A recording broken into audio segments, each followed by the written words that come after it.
Rachel and I are going to the Louvre today, which is very exciting because I don't think she's been in a really long time. I haven't been since Peter Dinklage's explosive criticism of Disney's upcoming Snow White remake sent shockwaves through Hollywood and might end up costing the company more than $100 million. What was once marketed as a heartfelt modernization of a beloved fairy, tale quickly descended into controversy, studio panic, and an online cultural war. From the moment Disney announced the project, it was clear that this wouldn't be an ordinary remake. The company hoped to bring a 21st century twist to the 1937 classic, blending old magic with new values. But instead of uniting audiences, the decision split fans into opposing camps, those excited to see a progressive update, and those who feared Disney was erasing the timeless charm that made the story endure for generations. The first signs of trouble came with the announcement that the seven dwarfs, iconic figures in the original tale, would be replaced with a mix of magical creatures. What Disney viewed as an inclusive move was immediately interpreted by others as a misguided attempt at modern virtue signaling. The backlash intensified when Game of Thrones star Peter Dinklage, a respected voice in Hollywood on issues of representation, openly condemned the studio's decision. In a fiery podcast interview, Dinklage accused Disney of hypocrisy, saying, "The company claimed to be progressive while still relying on what he saw as outdated stereotypes. There's a lot of hypocrisy going on," he remarked, suggesting that if the studio truly cared about inclusion, it could have offered authentic, empowering roles to actors with dwarfism instead of erasing them entirely. Dinklage's words hit harder than anyone expected.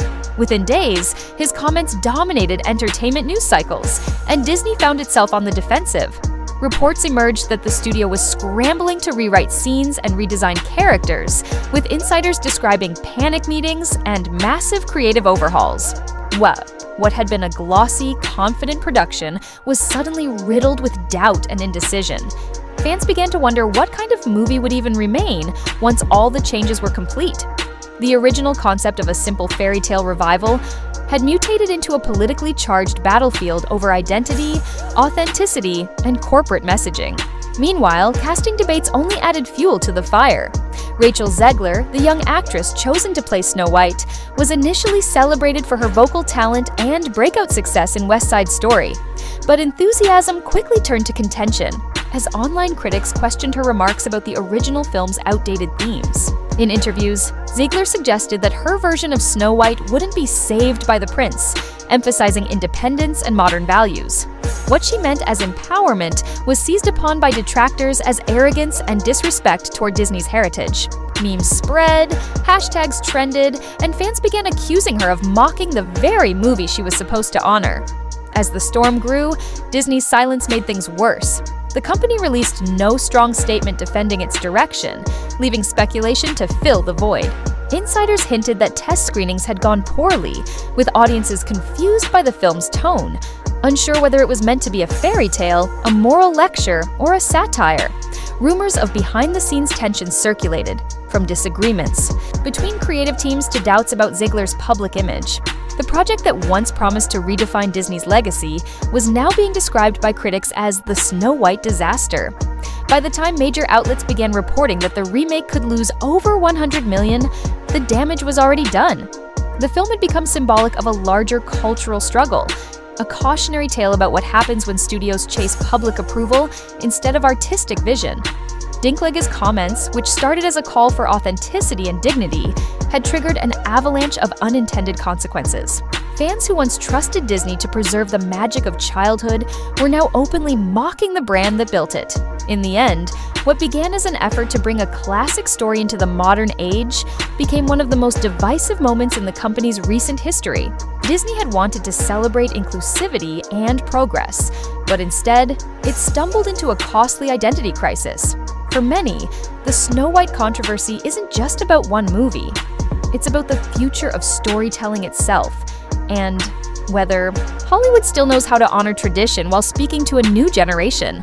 When Peter Dinklage spoke out against Disney's depiction of the dwarfs in its upcoming Snow White remake, the studio could no longer shrug and move on. His remarks weren't a throwaway opinion, they were a thunderclap that exposed the tension between progressivism and performance in modern Hollywood. Dinklage, who had long been vocal about how people with dwarfism were portrayed on screen, mocked the studio's self-congratulatory tone, calling it a form of fake progressivism. He argued that Disney was patting itself on the back for diversity by casting a Latina Snow White, while simultaneously reviving a centuries-old fairy tale trope that risked reinforcing offensive stereotypes. For a company already under intense scrutiny for its handling of representation and inclusivity, his criticism landed like an electric shock. Almost immediately, reports began circulating that Disney was scrambling behind the scenes. Executives, terrified of the potential backlash, allegedly ordered emergency rewrites to the script and massive shifts in the film's creative direction. Scenes were rewritten, reshot, and restructured so quickly that even the crew had difficulty keeping track of what story they were telling anymore. What was once planned as a polished reimagining of a classic tale became a desperate attempt to navigate a cultural minefield. The production transformed into a chaotic experiment in damage control.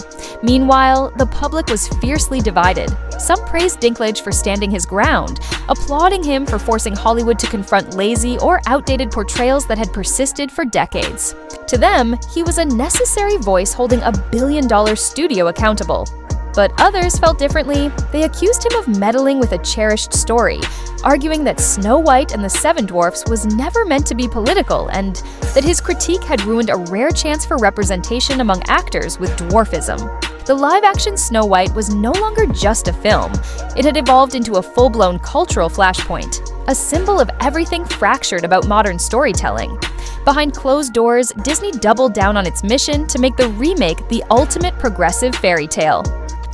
The checklist was clear. Cast a Latina lead, check. Remove or rewrite any potentially problematic characters, check. Highlight themes of female empowerment, independence, and equality. Absolutely. On paper, the plan seemed foolproof, but insiders whispered that every new update felt more reactionary than visionary. Each rewrite seemed to fix one issue while creating another. The production, already costly and ambitious, began to lose its creative center. According to leaks from the set, the film underwent several script overhauls even while cameras were rolling. Entire scenes were refilmed to adjust tone, pacing, or dialogue after new concerns were raised. Test screenings were held for incomplete versions of the movie, and the reactions were far from positive. Audiences reportedly found the story confused. A patchwork of old and new ideas that didn't quite blend. The fairy tale magic was still there, but buried under self-conscious modern messaging that felt forced rather than organic. Viewers described the tone as inconsistent, unsure whether it wanted to be a whimsical fantasy or a modern morality tale. At the center of the storm stood Rachel Zegler. Publicly, she maintained silence as the chaos unfolded around her. Some speculated that Disney had instructed her to avoid any statements that could fan the flames, while others believed she was choosing to stay quiet, knowing how easily a single quote could reignite the controversy. She had already faced backlash for past comments about the original Snow White, where she criticized its outdated themes and declared that her character wouldn't be saved by the prince this time. Those remarks, meant to convey strength and independence, were instead seized upon by critics as further proof that Disney had lost sight of the story's heart. Now, the tension surrounding the project was palpable.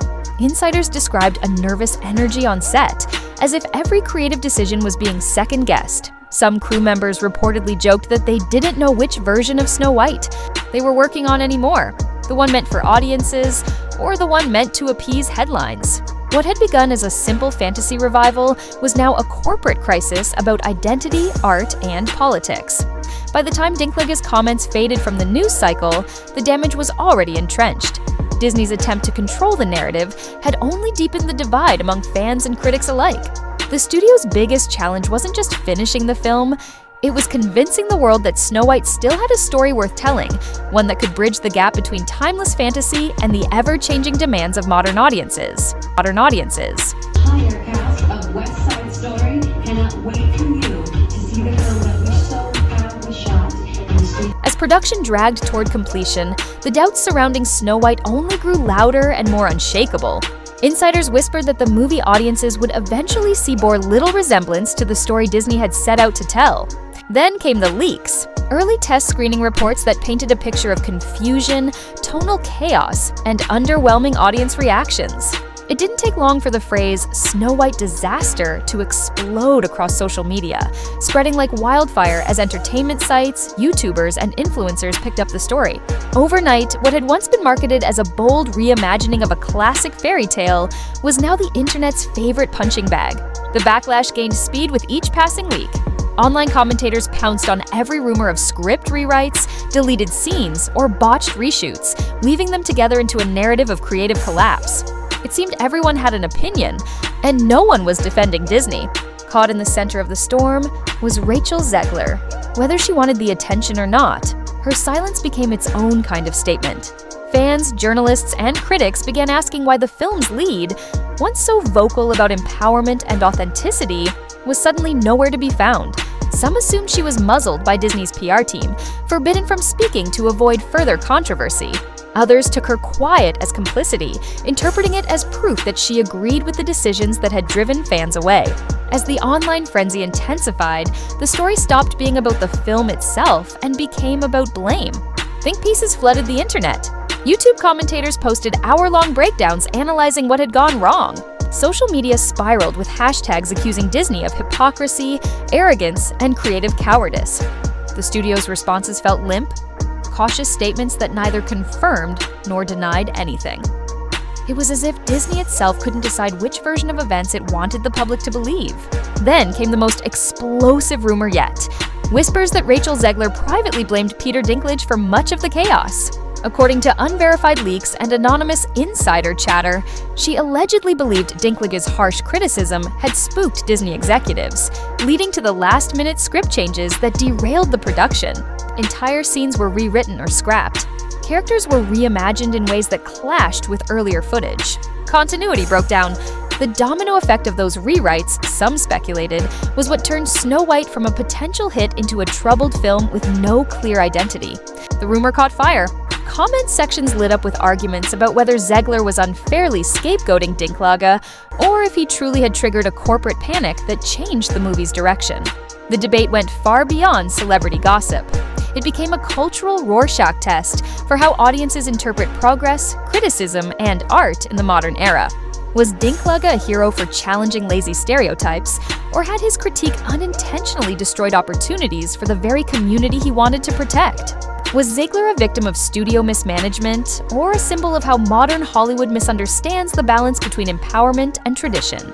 Meanwhile, fans who had followed the production from the beginning began pointing out that the problems ran much deeper than a single controversy. The tone was reportedly uneven, veering between lighthearted fantasy and heavy-handed messaging. The story tried to juggle humor, moral lessons, and modern social commentary, but failed to capture the effortless magic of the original 1937 film. The more people heard, the more they questioned whether Disney even understood what audiences wanted anymore. Still, the rumor that Zegler resented Dinklage's role in shaping the film refused to die. It lingered like smoke long after the fire had burned out, feeding an endless cycle of speculation, outrage, and finger-pointing. In the end, Snow White became less a movie and more a cautionary tale of what happens when art, politics, and public opinion collide. The film's struggle was no longer just about a fairy tale princess. It was about the impossible balancing act of trying to please everyone in an era where every creative decision is instantly dissected, debated, and weaponized. When Snow White finally hit theaters, the outcome was every bit as disastrous as the months of rumors had suggested. The film opened under the crushing weight of low expectations and relentless controversy. From the first screenings, the atmosphere felt grim. Audiences arrived more curious to witness a spectacle of failure than to enjoy a magical retelling. Reviews rolled in almost immediately, and they were merciless. Critics slammed the movie for its disjointed tone, clumsy rewrites, and muddled identity. What was supposed to be a progressive update to a timeless fairy tale had turned into what one reviewer called a Frankenstein's monster of modern messaging and nostalgia. A few critics tried to find bright spots. Rachel Zegler's performance earned cautious praise for her effort to carry a confused script, and some admitted the film's visuals were lush and imaginative. But those faint compliments couldn't disguise the truth. Disney had missed the mark entirely. The story felt unfocused, its heart buried beneath forced themes and last-minute revisions that had stripped away all sense of magic. Even casual viewers could sense the tension. A film that wanted to please everyone but ended up pleasing no one. For audiences, the backlash was swift and brutal. Online communities that had once debated Dinklage's remarks were now dissecting every decision that had led to this point. Some argued that the failure vindicated his warning, that had Disney truly listened to concerns about representation and sensitivity from the beginning, they might have avoided such chaos. Others insisted his comments had derailed a promising adaptation, forcing a flood of studio overcorrections that broke the film's rhythm and spirit. What should have been a smooth creative process became a messy public autopsy of Disney's decision-making. Rachel Zegler endured the fallout with polished restraint. She appeared on red carpets, smiled through press junkets, and gave cautious, diplomatic answers that avoided reigniting controversy. Still, her composure couldn't fully mask the exhaustion. Insiders claimed she had grown increasingly frustrated behind the scenes, convinced that the film she signed up for had been rewritten beyond recognition. Meanwhile, Peter Dinklage moved on quietly to other projects, never directly addressing Snow White again. Yet, whispers persisted that Zegler privately blamed him for the storm that consumed her movie, that his outspoken critique had spooked Disney into making the very changes that doomed the production. Then came the twist no one expected. Barely weeks after the disappointing box office numbers came in, industry insiders leaked that Disney might attempt another Snow White remake, a second chance with a new creative team and a more measured approach. The rumor ignited another wave of speculation online. Fans floated casting ideas with names like Jenna Ortega trending as possible replacements. Her gothic charisma and proven screen presence were touted as a better fit for the modern tone Disney had unsuccessfully chased. But even as excitement flickered, the ghost of the failed remake lingered in every discussion. Within Hollywood, the project quickly became a case study, a textbook example of how even the most powerful studio in the world could lose its footing trying to balance progress, tradition, and public opinion. Industry veterans began calling it the ultimate cautionary tale, a reminder that movies can't be built by committee or panic. The postmortem was painful but revealing. Disney's obsession with avoiding offense, its endless rewrites to appease every side of the culture war, and its habit of chasing social approval instead of storytelling integrity had all combined to sink a $200 million ship. In the end, Snow White became more than a film. It became a mirror reflecting the tension at the heart of modern Hollywood. The line between authentic progress and performative wokeness had never looked thinner. Rachel Zegler and Peter Dinklage's rumored friction symbolized the larger cultural struggle. One comment, one critique, one misstep can snowball into a full-blown industry crisis in the age of viral outrage. Whether Dinklage's words were a necessary challenge or an accidental spark that ignited chaos, the lesson was clear. Genuine progress isn't achieved through frantic rewrites or defensive press releases. It demands patience, conviction, and respect for the story itself. As studios look toward the future, the Snow White disaster stands as a warning. Even the purest intentions can crumble when the magic of storytelling gives way to the politics of perception. Some observers argue that a truly inclusive Snow White adaptation would have embraced the opportunity to give the dwarfs a respectful and meaningful spotlight, honoring their place in the story rather than erasing them in a frantic attempt to sidestep controversy. Others contend that the film's core issues stemmed not from sensitivity itself, but from the lack of foresight. Instead of a cohesive reimagining, Disney had delivered a patchwork of reactionary fixes, last-minute rewrites stitched together in response to public outcry. What could have been a thoughtful modernization became a tangle of competing visions, each trying to please a different audience but satisfying none. Whether or not Rachel Zegler ever truly blamed Peter Dinklage behind the scenes, one fact remains indisputable. The Snow White debacle left a deep and lasting scar on Disney's live-action strategy. It exposed the fault lines between creative ambition and corporate caution, between storytelling artistry and social calculation. In the years to come, when critics and fans debate the best and worst Disney remakes, this adaptation will almost certainly stand out as a somber reminder, a case study in how even a well-intentioned idea can collapse when internal vision clashes with external pressure. It also raises a question that Hollywood still struggles to answer. Can a beloved classic be reimagined for modern audiences without dividing them?